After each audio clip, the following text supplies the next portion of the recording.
बच्चों, आज हमारे एडमिशन ऑफ पार्टनर चैप्टर का लास्ट टेक्निकल पॉइंट है पूंजी का समायोजन। कभी कभी हमारे सामने जब क्वेश्चन आएगा तो उसमें कहा जाएगा आपको पूंजी का समायोजन करना है। क्वेश्चन में इस पे स्पेसिफिक एक लाइन लिखी होगी कि आपको पूंजी का समायोजन करना है, और उस पूंजी के समायोजन के दो बेस दिए होंगे आपको। वो आधार दो और बेस दो क्या है? नंबर 1, नए साझेदार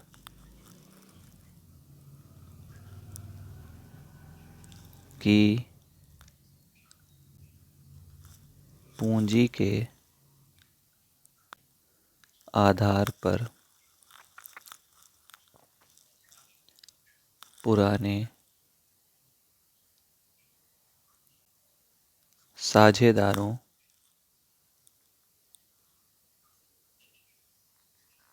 की पूंजी का समायोजन। पहला पॉइंट है हमारा, जो पहला बेस है, नए साझेदार की पूंजी के आधार पर पुराने साझेदारों की पूंजी का समायोजन। और जो दूसरा है वो है पुराने साझेदारों की पूंजी के आधार पर नए साझेदारों पुराने साझेदारों की पूंजी के आधार पर नए साझेदार की पूंजी का समायोजन। ये हमारे पास दो कंडीशन हैं, और दोनों में हमें कैलकुलेशन सीखना है कि किस प्रकार से हमारा कैलकुलेशन होगा। कोई ज़्यादा टफ चीज़ नहीं है, हमको बस थोड़ा सा मैथ्स आनी चाहिए।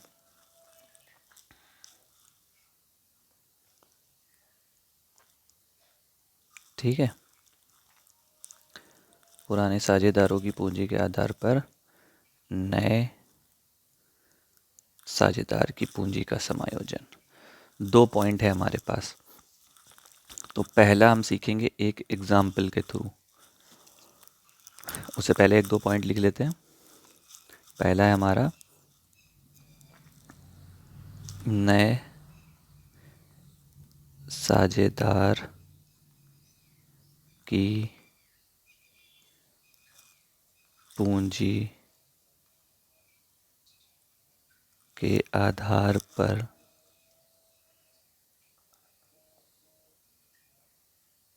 समायोजन। तो ये हमारा पहला पॉइंट है।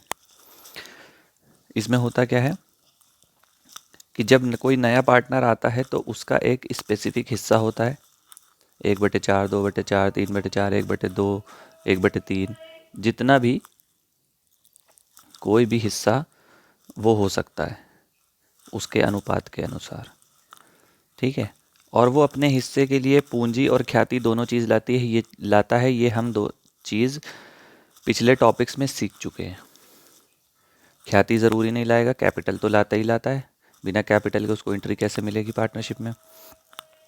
ठीक है, तो अब उसके हिस्से और उसकी पूंजी को बेस बनाकर हमको निकालना पड़ेगा पूरी total capital of the firm. फिर उस टोटल कैपिटल को हम लोगों को करना पड़ेगा डिस्ट्रीब्यूट जितने भी पार्टनर आ जाएंगे। अब उसको कैसे करना है उसको पहले लिख लेते हैं, फिर एक एग्जाम्पल के थ्रू उसको समझने की कोशिश करेंगे। पॉइंट नंबर 1, सबसे पहले हमको क्या करना है? सर्वप्रथम नए साझेदार की पूंजी एवं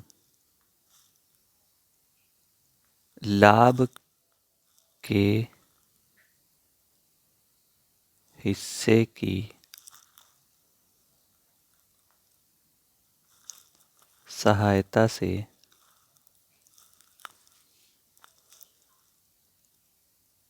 फर्म की कुल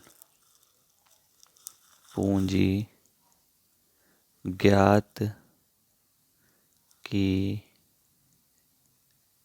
जाएगी। अभी हमने बताया कि उसकी जो कैपिटल होगी और उसका जो हिस्सा होगा उसकी मदद से हम लोग total capital of the firm निकालेंगे। ठीक है। उसके बाद पॉइंट नंबर 2, इसके बाद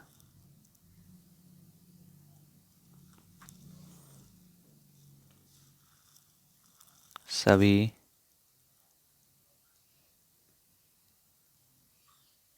साझेदारों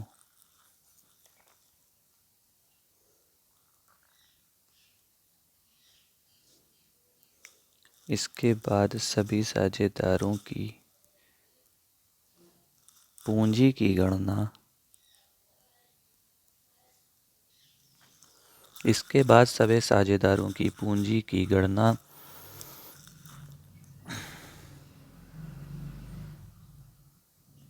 उनके नए लाभ हानि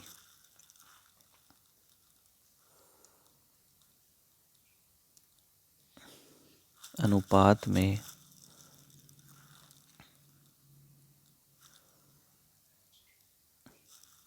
बांटकर करेंगे। ठीक है। मतलब जो पहले स्टेप में पहले वाले पॉइंट में जो भी टोटल कैपिटल आएगी उसको न्यू रेशियो में डिस्ट्रीब्यूट कर देंगे। अब पॉइंट नंबर 3, अब क्या होगा, हमारे पास पुराने पार्टनर्स की दो दो पूंजी हो जाएंगी। कैसे हो जाएंगी?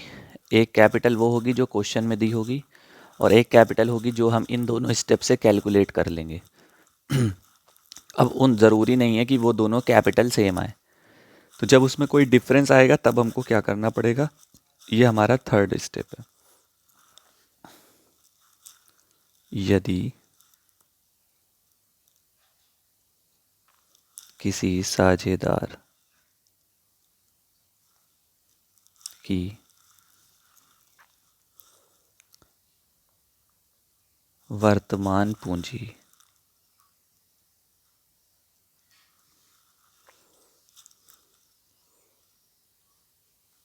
ज्ञात की गई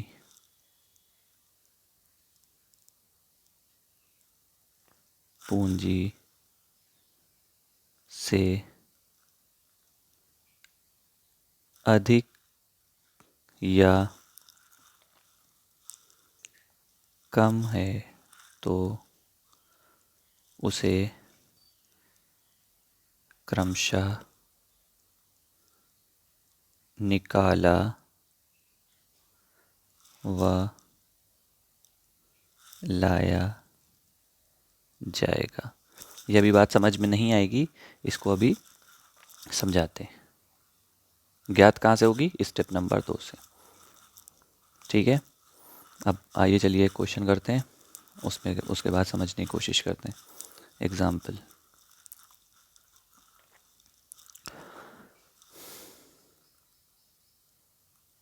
राम और रहीम एक फर्म में 1:2 में लाभ हानि साझा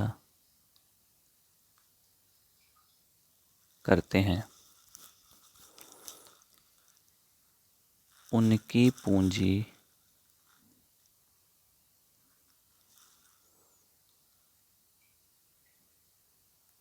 क्रमशः 50,000 तथा 80,000 है। वे हरि को 1/4 भाग के लिए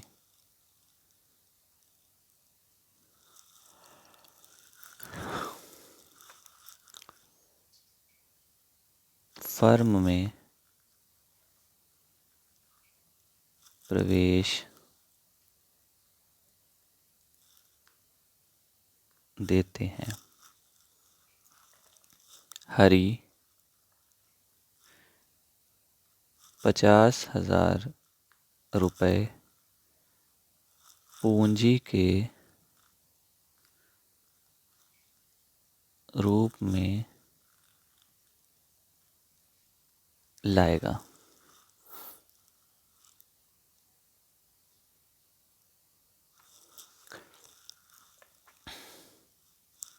सभी साझेदारों की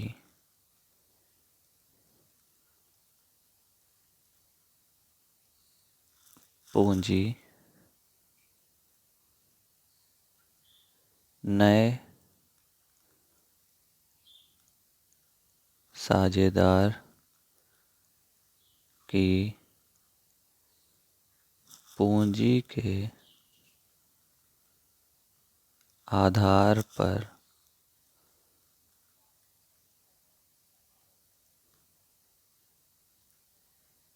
समायोजित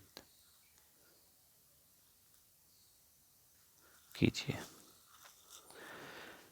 अब इस क्वेश्चन में क्या कह रहा है? सिंपल क्वेश्चन है, इसमें अभी कोई भी चीज़ टेक्निकल नहीं है, सिर्फ एक लाइन लास्ट में जो लिख दी गई उसके वजह से प्रॉब्लम खड़ी हो गई। क्वेश्चन एकदम इजी था। दो पार्टनर थे जिनका रेशियो 1/3 और 2/3 था। उनकी पूंजी थी, एक नया पार्टनर आया, 1/4 भाग के लिए फर्म में प्रवेश दिया गया। हरी 50,000 रुपये पूंजी के रूप में लाता है, लेकिन लास्ट में एक पॉइंट लिख दिया गया कि सभी साझेदारों की पूंजी नए साझेदार की पूंजी के आधार पर समायोजित करनी है। ये पॉइंट हमको लिख दिया लास्ट। इसकी वजह से क्वेश्चन में थोड़ा सा टेक्निकल पॉइंट बढ़ गया। अब हमको इस तरह के क्वेश्चन में क्या करना होता है? सबसे पहले हमको निकालना होता है रेशियो, क्योंकि हमको इसमें नई रेशियो की बहुत ज़्यादा ज़रूरत है। कोई भी पूरा क्वेश्चन हमें जब फुल क्वेश्चन करना होता है तो उसमें हमको सैक्रिफाइसिंग रेशियो, जिसमें हम गुडविल को बांटते हैं, और न्यू रेशियो इसकी ज़रूरत पड़ती है। ठीक है, तो हमको यहाँ पे न्यू रेशियो निकालना कंपलसरी है, तो हम इसमें न्यू रेशियो निकालेंगे सबसे पहले। तो न्यू रेशियो निकालना आप लोगों को आता है, आप लोग सीख चुके हैं। हमारा न्यू रेशियो कैसे निकलता है? सबसे पहले हम निकलते हैं सॉल्यूशन। न्यू रेशियो हम कैसे निकालते हैं? ओल्ड रेशियो, सबसे पहले ओल्ड रेशियो लिखा जाता है। ओल्ड रेशियो कितना है? 1/3 और 2/3। ये हम लास्ट क्लासेस में सीख चुके हैं। इसके बाद निकालते हैं रिमेनिंग शेयर। रिमेनिंग शेयर मतलब हरी के आने के बाद फर्म में कितना भाग बचा, तो 1 - 1/4 कितना हो गया? 3/4। अब इस 3/4 के हिस्सेदार कौन है? राम और रहीम।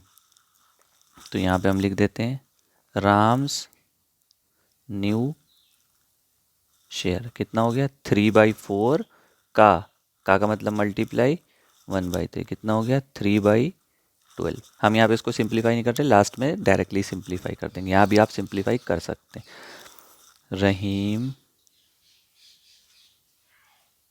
न्यू शेयर 3/4 का 2/3 कितना हो गया? 6/12। अब इसको हम करते हैं इक्वेट। इक्वेट कैसे? New ratio is equal to 3/12 Ram का, 6/12 रहीम का, और 1/4 हरी का। इसका एलसीएम लेंगे 12, 3, 6, 3। इसको और सिंप्लीफाई करेंगे 1, 2, 1। ठीक है, 1:2:1, ये हमारा आ जाएगा 1:2:1।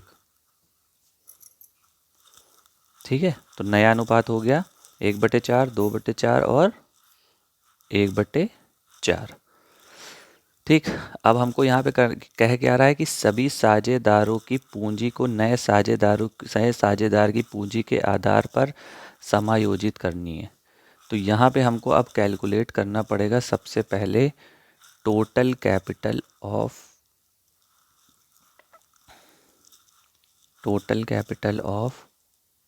New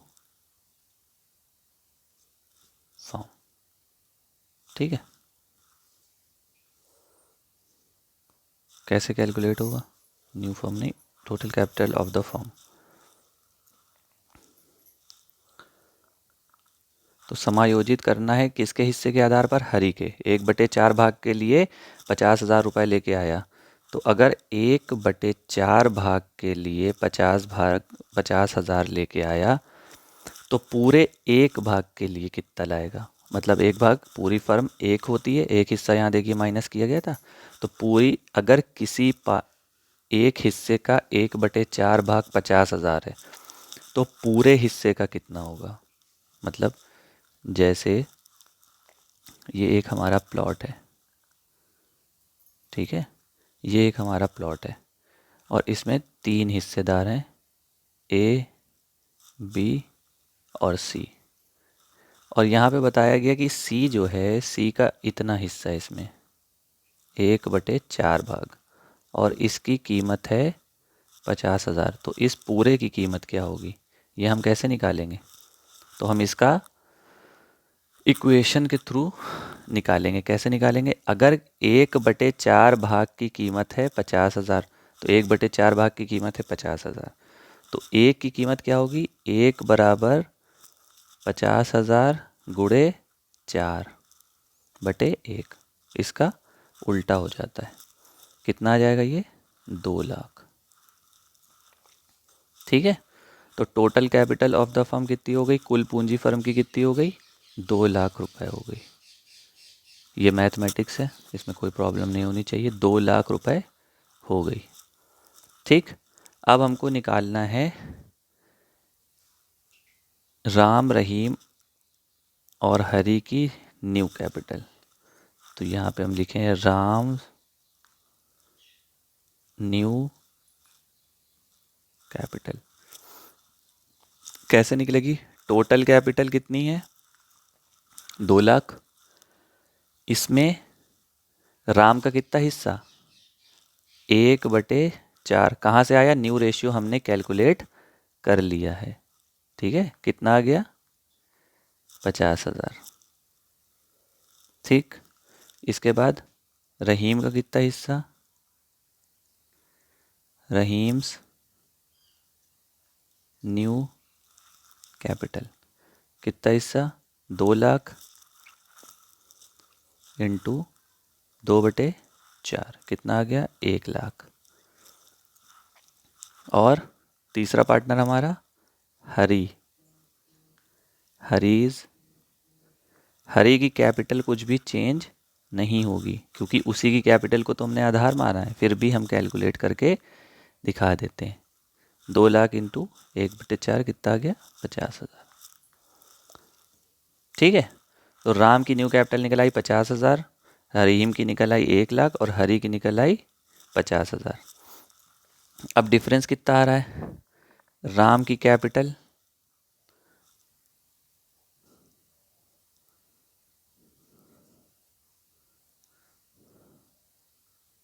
old capital new capital. अब यहाँ पे देखना है हमको डिफरेंस कितना आ रहा है। राम की कैपिटल में कितना डिफरेंस आ रहा है? राम की कैपिटल पुरानी कितनी थी? 50,000। न्यू कितनी है? 50,000। इस वजह से कोई भी डिफरेंस नहीं है। रहीम की कैपिटल पहले थी 80,000 और अब है 1 लाख। ठीक है, यहाँ पे डिफरेंस कितना आ गया? 20,000। और हरी से हमको मतलब नहीं, क्योंकि हरी तो 50,000 लेके ही आएगा। तो यहाँ पे अब राम को ना कुछ लाना है ना कुछ लेके जाना है, लेकिन रहीम में देखिए 80,000 कैपिटल उसकी पहले थी, अब हो गई 1 लाख। तो 20,000 रुपये उसको फर्म को और देने पड़ेंगे। 20,000 वो कैश में लेकर आएगा, ये उसकी जिम्मेदारी बन गई। अब ये हमने कैलकुलेट किया, इसको अकाउंट में किस तरीके से लिखा जाएगा वो देखिए। पार्टनर्स कैपिटल ये सिर्फ एक पार्ट है क्वेश्चन का, ये पूरा क्वेश्चन नहीं है। जब पूरा क्वेश्चन एक आएगा फुल क्वेश्चन, उसका ये एक पार्ट है, तब हमको क्या करना पड़ेगा, सारी एडजस्टमेंट करनी पड़ेंगी, उसके बाद हमको इसको लिखना पड़ेगा। तो हम पार्टनर्स कैपिटल अकाउंट में सबसे पहले क्या लिखते हैं, ये 3 पार्टनर हमारे, 1 मिनट, 3 पार्टनर हमारे कौन से थे, राम, रहीम, हरी, राम, रहीम और हरी। ठीक है, तो सबसे पहले हम लिखते हैं ओपनिंग कैपिटल, तो बाई बैलेंस बीडी कितनी थी, 50,000 और 80,000, हरी की कुछ नहीं। फिर हरी क्या हुआ, कैश में लेके आया, बाई कैश, कितनी कैपिटल लेके आया था, 50,000। ये मेरी नॉर्मल ट्रांजैक्शन हो गए, ये हर बार पार्टनर्स कैपिटल अकाउंट में आते हैं, हम सीख चुके हैं। इसके बाद क्या करना है, हमको दोनों तरफ एक एक लाइन छोड़ना है, और हमने अपने फर्म की न्यू कैपिटल निकाल ली है, और न्यू कैपिटल हम कैलकुलेट करके पहले निकाल रहे थे बैलेंस शीट के फॉर्म में, तो हम यहाँ पे पहले से हमने कैलकुलेट कर ली अपनी कैपिटल, हम उसको बैलेंस शीट में लिख देंगे। कितनी कितनी कैलकुलेट करी, 50,000, 1,00,000 और 50,000। अब बैलेंस शीट के नीचे कुछ भी नहीं आएगा सिवाय टोटल के। अब जो भी डिफरेंस लिखना है ऊपर लिखना है। तो हमको यहाँ पे देखना है, राम के अकाउंट में क्रेडिट साइड में था 50, डेबिट साइड में 50, तो यहाँ पे हमको कुछ भी लिखने की या यहाँ पे भी लिखने की कोई ज़रूरत नहीं पड़ेगी, कोई भी इससे मतलब नहीं है। इसके बाद रहीम में था क्रेडिट साइड में 80,000 और डेबिट साइड में था 1,00,000। तो अब यहाँ रहीम के 20,000 कम निकल रहे हैं, और ये जो 20,000 कम निकल रहे हैं यहाँ पे हमको लिखना पड़ेगा बाई कैश या फिर बैंक, यहाँ पे भी बैंक कर देते हैं, कैश या बैंक जो भी क्वेश्चन में दिया होगा। इस कैश या बैंक का मतलब है रहीम 20,000 रुपये और लेके आएगा और हरी में कुछ भी नहीं आएगा। तो ये अकाउंट हमारा इस तरीके से ये फाइनल हो जाएगा। इस तरह से हमें एंट्री बनानी, जितने अकाउंट में डिफरेंस निकलेगा उसको कैश या बैंक से पूरा करेंगे। अगर क्वेश्चन कह रहा है नहीं, एक और ऑप्शन होता है, यहाँ पे उस पार्टनर का करंट अकाउंट लिखा जाएगा। जैसे यहाँ पे कैश या बैंक का ट्रांजेक्शन नहीं होता तो हम यहाँ पे लिखते रहीम्स करंट अकाउंट। ठीक है, तो इस तरीके से इसका सल्यूशन करा जाएगा। ये हमारा पहला केस था जिसमें नए साझेदार की पूंजी को आधार मानकर कैलकुलेशन किया गया है। अब जो दूसरा केस है उसमें पुराने साझेदार की पूंजी को आधार मान के कैलकुलेशन किया जाएगा, वो हम नेक्स्ट क्लास में करेंगे। उसके बाद फुल क्वेश्चन करने की प्रैक्टिस करेंगे। आई होप बात समझ में आ गई होगी। Thank you.